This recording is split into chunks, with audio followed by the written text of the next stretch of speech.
Hello guys, welcome creators. कैसे हैं आप लोग। तो आज हम लोग यहाँ पर मॉडल पेपर फिर से अपना जो है मॉडल पेपर है वो करने जा रहे हैं क्लास में। तो अगर आप लोगों ने इसके पहले की मॉडल पेपर की क्लासेस नहीं देखी हैं तो प्लेलिस्ट में जाइए, विजिट करिए, आप लोगों को क्लास मिल जाएगी, जिससे आप लोगों को जो मॉडल पेपर है स्टार्टिंग से समझ में आएगा कि किस प्रकार से आपका जो पेपर है वो एग्ज़ाम में आएगा। क्योंकि जो मॉडल पेपर है बिल्कुल आपके एग्ज़ाम पेपर पर बेस्ड है, उसी प्रकार का जो पैटर्न है वो मॉडल पेपर का है।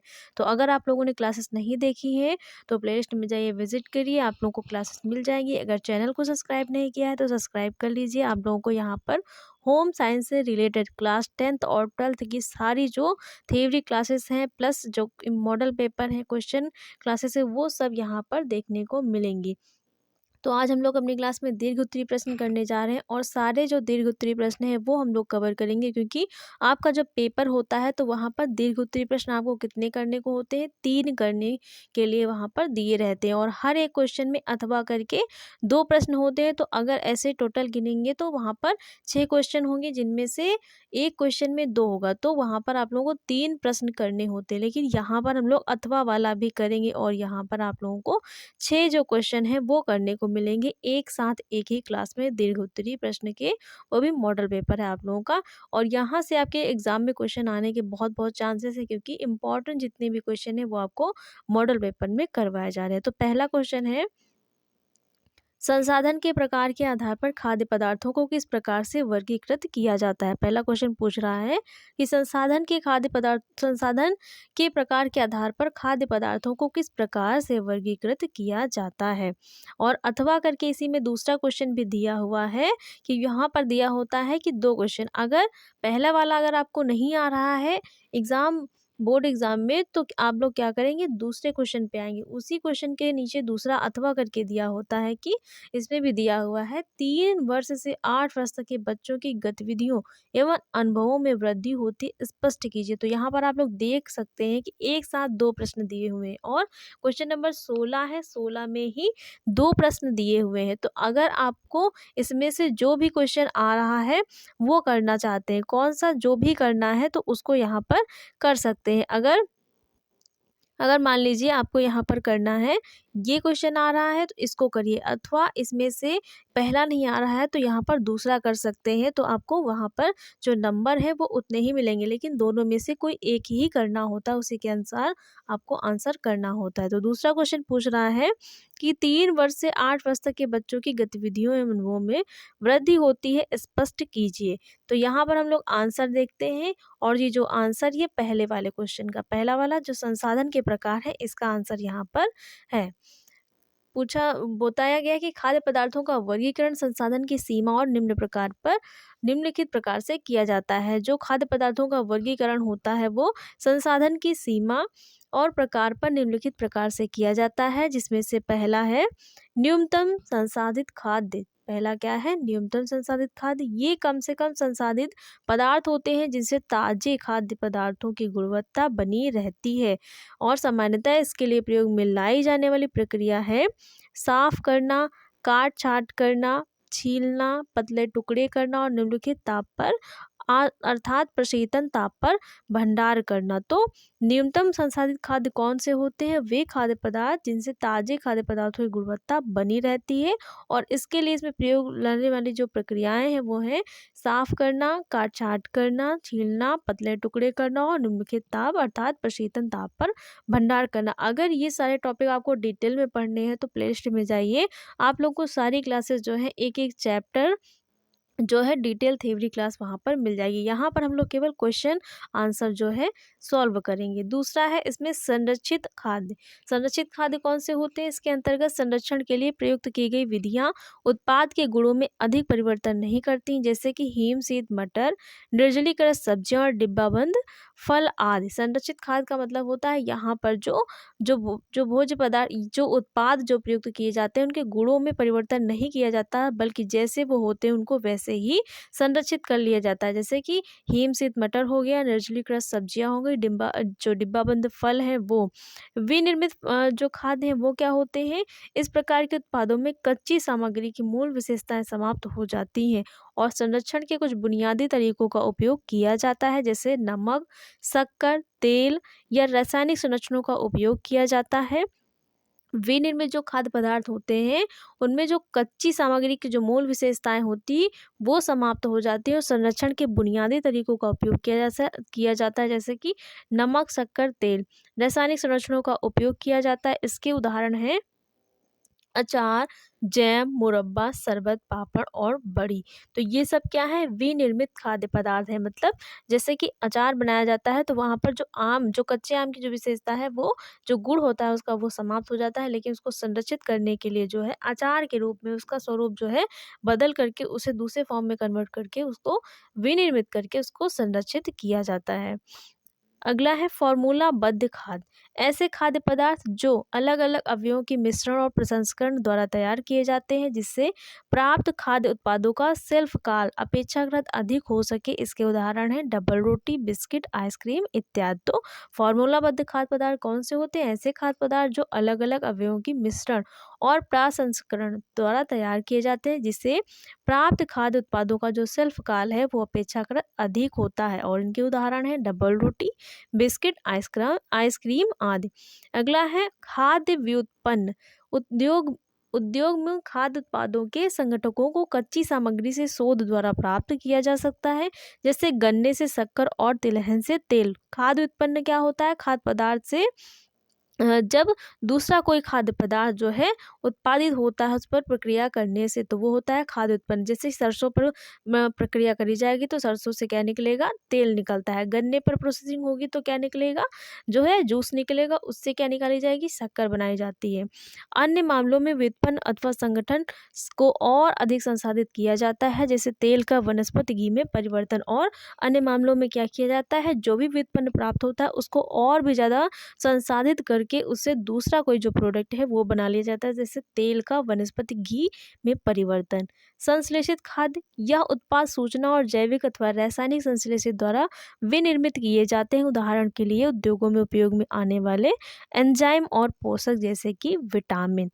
कार्यमूलक खाद्य, यह ऐसे खाद्य पदार्थ हैं जो मानव स्वास्थ्य पर लाभकारी प्रभाव डालते हैं। जो कार्यमूलक खाद्य होते हैं वो क्या करते हैं? मानव स्वास्थ्य पर लाभकारी जो प्रभाव है वो डालते हैं। यहाँ पर जो 16 नंबर का पहला क्वेश्चन था, ये जो उसका आंसर है, ये पूरा जो हम लोगों ने कर लिया है, ये पहले वाले जो क्वेश्चन है उसका आंसर है। इस 16 नंबर का आंसर था जो अभी हम लोगों ने किया है। अब अथवा करके जो आंसर आपको मिलेगा वो ये जो अथवा करके प्रश्न दिया हुआ है, इसका आंसर अब हम लोग इसके नीचे करेंगे जो अथवा करके है। तो 3 वर्ष से 8 वर्ष तक के बच्चों की गतिविधियों एवं अनुभवों में वृद्धि होती है, स्पष्ट कीजिए। इसका आंसर अब इसके नीचे जो है हम लोग करेंगे। अथवा यहाँ पर दिया हुआ है ना, मतलब जो अथवा वाला दूसरा क्वेश्चन था उसका आंसर ये है। जब बच्चे लगभग 3 वर्ष के हो जाते हैं तब उनकी गतिविधियों एवं अनुभव में वृद्धि होने लगती है। हालांकि औपचारिक स्कूल में प्रवेश से पहले बच्चों को किस उम्र तक घर पर रखा जाना चाहिए, इस पर विशेषज्ञों की राय भिन्न है। इस आयु में बच्चे निम्न गतिविधियां करते हैं। मतलब जो छोटे बच्चे होते हैं, 3 वर्ष तक के जो बच्चे होते हैं, वो इस आयु में बहुत सारी गतिविधियां करते हैं, जिनमें से कुछ गतिविधियां निम्न हैं। जब बच्चा चलना, दौड़ना, चीज़ों को उलटना पलटना और बोलना सीख लेता है तो वह परिवेश के साथ सक्रिय भागीदारी करने में सक्षम हो जाता है।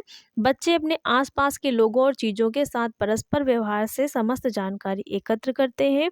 इस उम्र में बच्चों की मातृभाषा व शब्द ज्ञान तेजी से बढ़ता है और साथ ही बच्चों में प्राकृतिक वस्तुओं जैसे बालू, जल, पक्षियों, जानवरों व पेड़ पौधों और अन्य सामग्रियों की समझ बढ़ती है। उनमें और अधिक जानने की जिज्ञासा प्रबल हो जाती है। इस उम्र में सीखने के लिए बच्चों को विद्यालय में अनुकूल परिवेश में औपचारिक कार्यक्रम की आवश्यकता होती है। यदि हम बच्चों को एक जगह बैठकर बड़े बच्चों के औपचारिक विद्यालय की भांति पढ़ने की बात करेंगे तो दो बच्चों की जिज्ञासा खत्म हो जाएगी और वे बेचैन और असुरक्षित महसूस करेंगे। उपरोक्त बातों को ध्यान में रखते हुए कहा जा सकता है कि इस उम्र में बच्चों की सीखने का सबसे अनुकूल परिवेश अनौपचारिक कार्यक्रम है, जो सुरक्षित, प्रेमपूर्ण तथा खेल सामग्रियों से युक्त होना चाहिए। मतलब 3 वर्ष की उम्र तक के जो बच्चे होते हैं उनको उनके सीखने का जो सबसे उचित परिवेश होता है वो कैसा होता है? अनौपचारिक कार्यक्रम का जो परिवेश होता है वो होता है। है, औपचारिकता उनको बाधा बाधा लगती है, एक प्रकार का बंधन लगता है। तो उनका जो खेल सामग्री युक्त उनका जो वातावरण वो कैसा होना चाहिए, खेल सामग्रियों से युक्त होना चाहिए। साथ ही उनका जो वातावरण है वो अनौपचारिक होना चाहिए, अनौपचारिक तरीके से उनको वहाँ पर जो चीज़ें हैं वो सिखाई जानी चाहिए, वो भी प्रेम पूर्वक ढंग से सिखाई जानी चाहिए। अगला क्वेश्चन है, क्वेश्चन नंबर 17 है, बच्चों, युवाओं और वृद्धजनों के लिए संस्थाओं और कार्यक्रमों के प्रबंधन में रोजगार हेतु कौशल और क्षमताओं का उल्लेख कीजिए। अथवा अथवा करके दूसरा भी दिया हुआ है साथ में, फैशन डिजाइन और व्यापार का कार्य क्षेत्र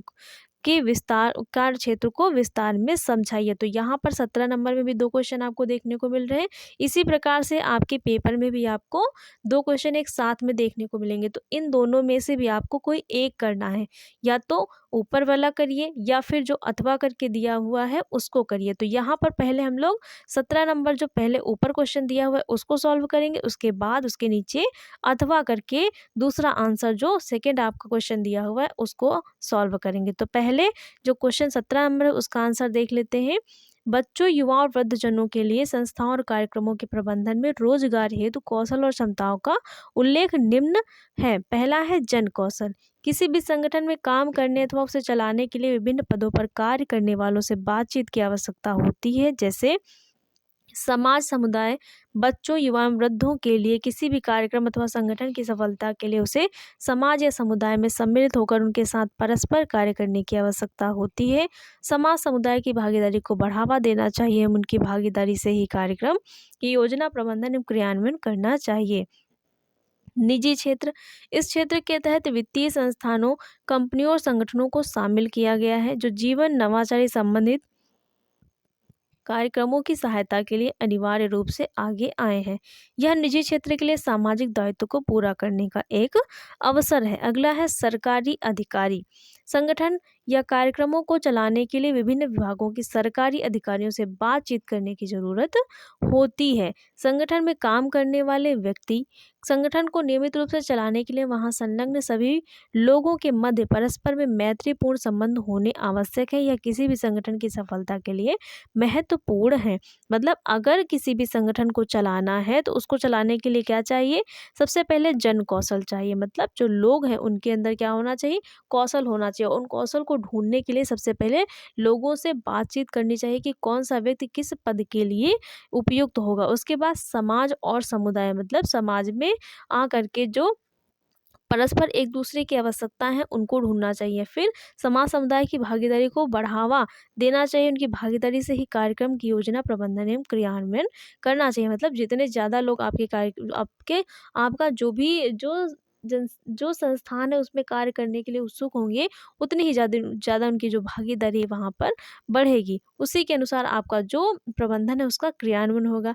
निजी क्षेत्र, उसके बाद निजी क्षेत्र में जाकर के कंपनियों और संगठनों को शामिल किया गया है जो जीवन नवाचारी संबंधित कार्यक्रमों की सहायता के लिए अनिवार्य रूप से आगे आए हैं। मतलब कौन कौन से ऐसे व्यक्ति हैं जो उस निजी क्षेत्र में पर्टिकुलर जाकर के कार्य करना चाहते हैं। उसके बाद सरकारी अधिकारी, अगर कार्य करना चाहते हैं, कोई प्रबंधन आप कोई संस्थान खोलना चाहते हैं, उसके लिए आपको सरकारी अधिकारियों से बातचीत करनी चाहिए और वहाँ पर उनका जो अनुमति पत्र है वो भी लेने की ज़रूरत होती है। तो विभिन्न विभागों के सरकारी अधिकारियों से बातचीत करने की ज़रूरत होती है। फिर संगठन में काम करने वाले व्यक्ति, मतलब संगठन को नियमित रूप से चलाने के लिए वहाँ संलग्न सभी लोगों के मध्य कैसा व्यवहार होना चाहिए, मैत्रीपूर्ण व्यवहार होना चाहिए। जितने भी कर्मचारी एक संगठन में कार्य कर रहे हैं उन सब में आपस में परस्पर मैत्रीपूर्ण मतलब मित्रतापूर्ण का जो व्यवहार है वो होना चाहिए। प्रशासनिक कौशल, किसी संगठन को चलाने अथवा प्रबंधन करने में वित्तीय हिसाब किताब रखना, व्यक्तियों की भर्ती करना, स्थान किराए पर देना, उपकरण खरीदना, रिकॉर्ड और सामान का लेखा जोखा रखना आवश्यक है। ये सब क्या है, प्रशासनिक कौशल है, जिसके अंतर्गत वित्तीय हिसाब किताब हो गया और वहाँ पर कितने व्यक्तियों की भर्ती हो रही है, साथ ही कितने जो उपकरण है वो किराए पर दिए जा रहे हैं, कौन सी मशीन सामान है जो खरीद के आ रहे हैं, उन सबका जो लेखा जोखा है वो प्रशासनिक कौशल के अंतर्गत रखा जाता है। तो पहला वाला जो 17 नंबर का क्वेश्चन था वो हम लोगों ने कंप्लीट सॉल्व कर लिया है। अब दूसरा जो उसके नीचे अथवा करके दिया था उसको भी देख लेते हैं, उसको भी कंप्लीट तरीके से यहाँ पर सॉल्व कर लेते हैं। दूसरा है फैशन डिजाइन और व्यापार का कार्य क्षेत्र। जो है उसको विस्तार से समझाइए। तो फैशन डिज़ाइन व्यापार का कार्य क्षेत्र पूछा गया है कि क्या होता है और किस प्रकार का होता है, तो इसको भी सॉल्व कर लेते हैं। वर्तमान में अनेक लोग फैशन उद्योग में आय के आकर्षक अवसरों के कारण, मतलब आय के आकर्षक अवसरों के कारण, आय के आकर्षक अवसरों के कारण सफलता प्राप्त करने के लिए महत्वाकांक्षी युवा अधिक प्रोत्साहित होते हैं। इसी कारण लगभग 1/3 फैशन डिजाइन व्यावसायिक स्व उद्यमी होते हैं। जो युवा हैं वो अत्यधिक आय प्राप्त करने के लिए जो फैशन जो व्यवसाय है उसकी तरफ अधिक आकर्षित हो रहे हैं। यही कारण है कि 1/3 जो फैशन डिजाइनर वह स्व उद्यमी है, मतलब उनका खुद का जो व्यवसाय है फैशन का वो है। सामान्य फैशन डिजाइन व्यावसायिक वह अपनी रचनात्मकता और कलात्मक प्रतिभा का उपयोग विभिन्न फैशन के क्षेत्र में अद्वितीय डिजाइन और संकल्पनाओं की रचना में करते हैं। आजकल फैशन डिजाइन व्यवसायों की मांग विभिन्न प्रकार के उद्योगों में कुछ लोकप्रिय फैशन डिजाइन की दिशाएं निम्नलिखित हैं,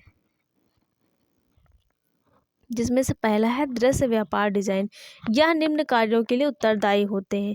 दृश्य व्यापार जो डिजाइन होते हैं वो दृश्य का मतलब होता है जो विजुअल रूप से जो व्यापार करने के लिए उत्तरदायी होंगे। उनका जो मेन पर्पस होता है कि वहाँ पर जो चीज़ें हैं उनको दृश्य रूप से लोगों के समक्ष प्रस्तुत करना, जिसमें से है शो केस में प्रदर्शन, दुकानों में सामान की व्यवस्था, आकर्षक प्रचार वाक्यों की रचना, पुतलों को आकर्षक ढंग से सजाने और प्रदर्शन का कार्य करना, विज्ञापन अभियानों का नेतृत्व करना, कपड़े रखने की व्यवस्था। तो ये सब किस में आएगा, ये सब दृश्य व्यापार डिजाइन में आएगा। शोकेस में रखने से भी क्या होगा, जो भी चीजें रखी जाएंगी उनको लोग देखेंगे। दुकानों में सामान की व्यवस्था अच्छी प्रकार से होगी तो उनकी तरफ लोग ज्यादा आकर्षित होंगे। आकर्षक प्रचार वाक्यों की रचना करना, पुतलों को आकर्षक ढंग से सजाना और प्रदर्शन करना। पुतले जो होते हैं, जो डमी होते हैं, जितनी अच्छी तरीके से उनको सजाया जाएगा, उन पर जो कपड़े हैं वो उनको पहनाए जाएंगे, वो उतना ही आकर्षण है वो उत्पन्न करेंगे। विज्ञापन अभियानों का नेतृत्व करना, कपड़े रखने की व्यवस्था, ये सब दृश्य व्यापार डिजाइन में आएगा। फैशन डिजाइनर फैशन निम्नलिखित कार्य करते हैं। जो फैशन डिजाइनर होते हैं वो डिजाइनर निम्नलिखित कार्य करते हैं। कपड़ों और परिधानों की रचना का विशिष्ट कार्य करते हैं। लोकप्रिय फैशन डिजाइनरों के साथ काम करना, स्वयं का फैशन का कार्य करना।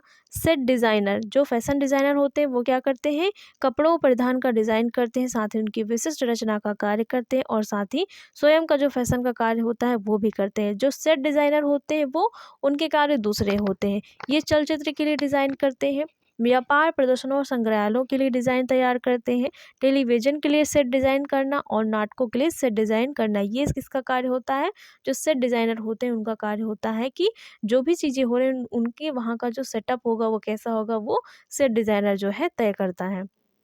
अगला है आंतरिक डिजाइनर।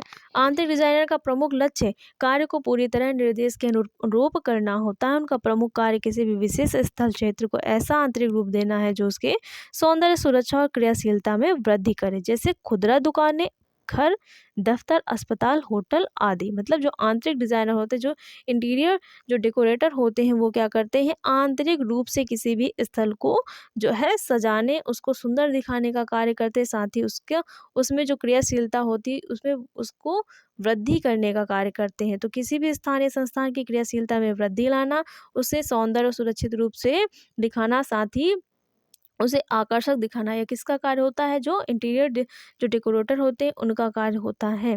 अगला क्वेश्चन है किन्हीं दो पर टिप्पणी लिखो। मतलब यहाँ पर आपको टॉपिक दे दिए गए हैं क्वेश्चन में, किन्हीं दो टॉपिक को लेकर के उस पर टिप्पणी करनी है। तो पहला है कृषि, दूसरा है पोषण और तीसरा है खाद्य विज्ञान। तो कृषि आपको दे दिया गया है टॉपिक, दूसरा दे दिया गया है पोषण और तीसरा टॉपिक दिया गया है खाद्य विज्ञान। तो तीनों में से कोई दो टॉपिक सेलेक्ट करके आपको उनका जो आंसर है वो करना है। या तो ये क्वेश्चन करिए 18 नंबर में, या फिर अथवा करके भी दूसरा विकल्प आपको दिया गया है। अगर मान लीजिए ऊपर वाला क्वेश्चन आपको नहीं आ रहा है तो नीचे वाला क्वेश्चन आपको दिया गया है कि दोनों में से जो भी आपको आ रहा है उसको आपको करना है। वस्त्रों की देख रेख एवं रख रखाव के विभिन्न स्तरों का समीक्षात्मक विवरण दीजिए। दूसरा क्वेश्चन कौन सा है कि वस्त्रों के देख रेख और रख रखाव के लिए विभिन्न स्तरों का समीक्षात्मक वर्णन दीजिए। तो पहला जो दिया हुआ है कृषि, पोषण और खाद्य विज्ञान, इन टॉपिक को पहले हम लोग देख लेते हैं, उसके बाद अथवा करके जो दूसरा क्वेश्चन दिया हुआ है उसको भी सॉल्व करेंगे। इसमें पहला टॉपिक है आप लोगों का कृषि। कृषि को जान लेते हैं, इसमें क्या चीज़ें हैं। जनसंख्या के एक बड़े भाग के मुख्य व्यवसायों में से एक है कृषि, क्योंकि यहाँ की जलवायु परिस्थितियाँ कृषि कार्यों के लिए उपयुक्त है। देश की कुल जनसंख्या का 70% ग्रामीण क्षेत्रों में निवास करता है, जिसके लिए कृषि ही रोजगार का सबसे बड़ा स्रोत है। देश के अधिकांश भागों में कुछ किसान शहरी बाजार में बेचने के लिए नगदी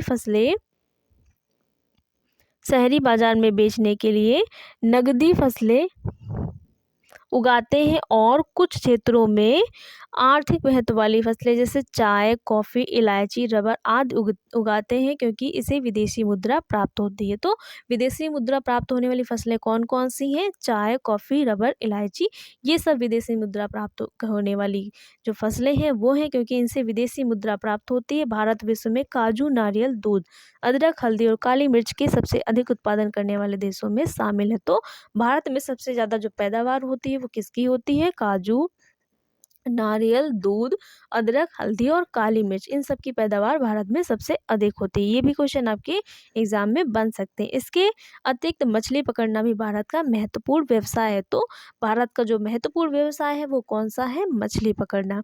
दूसरा टॉपिक है पोषण। पोषण भी दिया गया है आप लोगों को।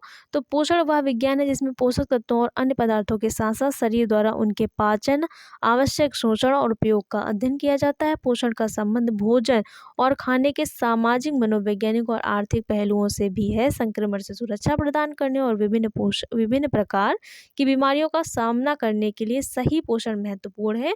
इसके अभाव में शरीर के लिए प्रतिरक्षा सुरक्षा बनाए रखना, घावों को भरने, दवाओं का उपयोग करने तथा अंगों के सही प्रकार से कार्य करने में परेशानी होती है। किसके अभाव में? पोषण के अभाव में। जब पोषण ही शरीर को सही प्रकार से नहीं मिलेगा तो शरीर में वृद्धि और विकास किस प्रकार से होगा? जब शरीर के ऑर्गन ही सही प्रकार से डेवलप नहीं हो पाएंगे तो वो कार्य कहाँ सही प्रकार से करेंगे? पोषण बीमारी की अवस्था में महत्वपूर्ण माना जाता है। पोषण कुछ रोगों में प्रबंधन एवं उपचार में महत्वपूर्ण भूमिका निभाने के साथ साथ चिकित्सकीय उपचार में पूरक का कार्य करता है। पोषण शरीर को स्वस्थ बनाए रखने के साथ साथ अगर शरीर रोगग्रस्त हो गया है तो उस रोग में शरीर को किस प्रकार का भोज्य पदार्थ या भोजन दिया जाए जिससे उस रोग से निपटने की जो शक्ति है, लड़ने की जो क्षमता है शरीर में उत्पन्न हो जाए और शरीर जो है उस रोग से धीरे धीरे कैसा हो जाए? मुक्त हो जाए। तो रोग को ठीक करने के लिए भी इस कंडीशन में भी जो पोषण होता है वो बहुत महत्वपूर्ण भूमिका निभाता है। और वो किस पे निर्भर करेगा? आपके भोजन पे, कि आप किस प्रकार का जो भोजन ले रहे हैं और जिस प्रकार का भोजन लेंगे उसी प्रकार का पोषण आपके शरीर में जाएगा। बीमारी से पूर्व एवं पश्चात या पोषण की स्थिति और सहायता, रोग के पूर्वानुमान, स्वास्थ्य लाभ और अस्पताल में भर्ती होने की अवधि के समय निर्धारण में महत्वपूर्ण भूमिका निभाते हैं। तीसरा टॉपिक है खाद्य विज्ञान। यह रसायन विज्ञान और भौतिक, पाक कला, कृषि विज्ञान और सूक्ष्म जीव विज्ञान जैसे उपभोग तथा खाद्य के सभी तकनीकी पहलू जुड़े हैं। खाद्य वैज्ञानिकों को खाद्य पदार्थों के संगठन, फसल काटने से लेकर विभिन्न प्रक्रमों और भंडारण की विभिन्न स्थितियों में होने वाले परिवर्तन, खाद्य पदार्थों के नष्ट होने के कारण और खाद्य प्रसंस्करण से संबंधित सिद्धांतों का ज्ञान होना आवश्यक है। खाद्य वैज्ञानिक खाद्य के भौतिक रासायनिक पहलुओं से संबंध रखते हैं, अतः हमें खाद्य की प्रकृति और गुणों को समझने में मदद करते हैं। तो ये हम लोगों का जो पहला क्वेश्चन है वो पूरा हो गया। तीनों टॉपिक हम लोगों ने पहले वाले क्वेश्चन की कंप्लीट पढ़ लिए हैं। अब देखते हैं दूसरा क्वेश्चन जो अथवा करके दिया हुआ था नीचे। तो अथवा करके कौन सा क्वेश्चन दिया हुआ था उसको पहले देख लेते हैं, नहीं तो आप लोग भूल जाएंगे कि ये आंसर कहाँ से आ गया। तो यहाँ पर जो दूसरा क्वेश्चन है अथवा करके वस्त्रों के देख रेख रख रखाव के विभिन्न स्तरों का समीक्षात्मक विवरण दीजिए। तो ये इसका जो सेकंड अथवा करके दिया हुआ है ये यहाँ से स्टार्ट हो रहा है, इसका आंसर ये यहाँ से अथवा लिखा है ना, तो इसके नीचे से इसका जो आंसर है वो है विभिन्न स्तरों पर वस्त्रों की देख रेख एवं रख रखाव विभिन्न स्तर पर किया जाता है जो निम्न प्रकार है। वस्त्रों की जो देख रेख है वो विभिन्न स्तरों पर की जाती है जो निम्न प्रकार है। पहला है व्यावसायिक जो व्यक्ति होते हैं वो यह वस्त्रों को धोने में इस्त्री, प्रेस व सुसज्जित करने के लिए घर ले जाते हैं। अन्य राय धोबी करते हैं। अन्य जो कार्य होता है वो कौन करते हैं? धोबी करते हैं। यह घरों, छात्रावासों, छोटे होटलों एवं रेस्टोरेंट जैसी संस्थाओं में अपनी सेवाएं देते हैं तथा पारिश्रमिक लेते हैं। धोबी धुलाई के लिए शहरों एवं नगरों में बनी विशिष्ट स्थान का प्रयोग करते हैं, जिन्हें धोबी घाट कहते हैं। जो धोबी होते हैं वो अब जो वस्त्र है उनको हर एक घर से या संस्थान से ले जाकर के यहाँ धुलते हैं, धोबी घाट में धुलते हैं। लेकिन जो व्यवसायिक व्यक्ति होते हैं वो वस्त्रों को धोने के लिए कहाँ पर ले जाते हैं, उनका अपना एक प्रकार का क्या होता है, एक प्रकार का जो स्थान होता है वो निर्धारित होता है, वो वहीं पर ले जा करके जो वस्त्रों को है धुलते हैं। धुलाई अथवा ड्राई क्लीनिंग की दुकान, धोबी के अतिरिक्त वर्तमान धुलाई घर अथवा ड्राई क्लीनिंग की दुकान भी अस्तित्व में है। इन दुकानों पर ग्राहक अपने कपड़े वस्त्र को धुलवाने के लिए आते हैं तथा कुछ दिनों के बाद धुले एवं इस्त्री किए हुए, यहाँ पर लिखा हुआ है धुले एवं इस्त्री किए हुए, धुले एवं इस्त्री किए हुए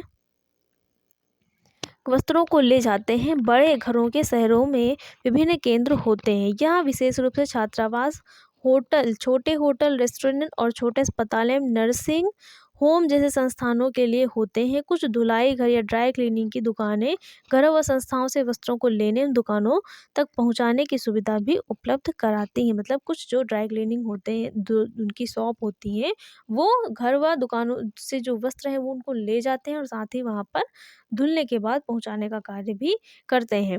व्यावसायिक धुलाई घर अधिक संख्या में होते हैं। जो व्यावसायिक धुलाई घर होते हैं उनकी संख्या अधिक होती है तथा उनकी धुलाई की मशीनों में एक चक्र में 100 किलोग्राम अथवा अधिक भार लेने की क्षमता होती है। मतलब जो व्यावसायिक धुलाई घर होते हैं वो उनकी जो मशीनें होती हैं, जो कपड़े धुलाई में यूज होती हैं, वो मशीनें एक बार में 100 किलोग्राम तक कपड़े धुल सकती हैं। तो उनकी जो धुलाई करने की क्षमता होती है, भार उठाने की क्षमता होती है, वो ज़्यादा होती है। निर्जल धुलाई के लिए उनके पास अनेक प्रकार की मशीन होती है, जैसे जल निष्कासन, शुष्क समतल सतह प्रेस, रोलर, इस तरह प्रेस कैलेंडर मशीन और तह लगाने एवं पैक करने की मेज, यहाँ पर तह लिखा हुआ है, तह लगाने एवं पैक करने की मेज, तह लगाने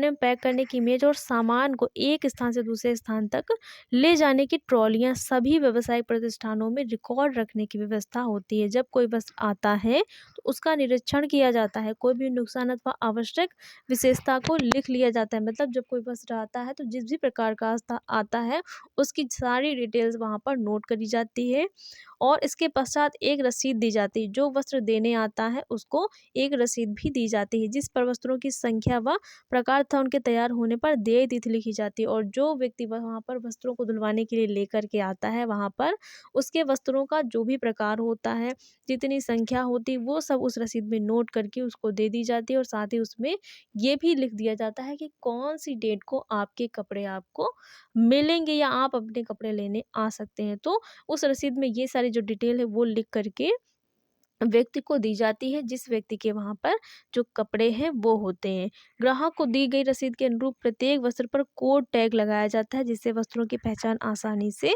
की जा सके। तो वहाँ पर जो रसीद दी जाती है उसके साथ ही उनके सामने जो है वस्त्रों पर एक प्रकार का टैग लगा दिया जाता है, जिससे जो ग्राहक होता है वो अपने वस्त्रों को आसानी से पहचान कर वहाँ से ले जा सकता है। तो ये हम लोगों ने पूरा जो मॉडल पेपर है कंप्लीट कर लिया है। आप लोगों का जो मॉडल पेपर है 3 पार्ट में कवर हो गया है। आज जो दीर्घ उत्तरीय प्रश्न बचे थे वो सब हम लोगों ने कवर कर लिए। कल हम लोग करेंगे प्रीवियस ईयर पेपर। तो प्रीवियस ईयर क्वेश्चन पेपर जो 2024 में हुआ था उसको हम लोग अपनी क्लास में करेंगे। तो वो कैसा है उसको अभी आप लोगों को दिखा देते हैं कि किस प्रकार का जो पेपर है वो आप लोगों को करने को मिलेगा।